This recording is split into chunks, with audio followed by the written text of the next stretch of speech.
મોડાસા તાલુકાના ચીટોઈ ગામ bypass road બનાવવાની માંગને લઈને જિલ્લા કલેક્ટર અને મામલતદારને આવેદન આપી રજૂઆત કરાઈ છે।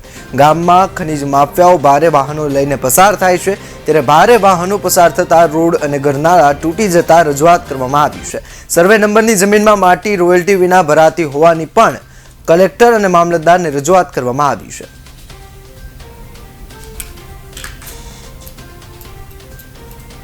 એ 2 થી 3 કિલોમીટરનો રસ્તો બાયપાસ ફાળવવામાં આવે, તેમજ બાજુમાં રેલવેમાં જે ખાનગી એજન્સી કામ કરે છે એને 10,000 મેટ્રિક ટનની મંજૂરી લીધી હતી।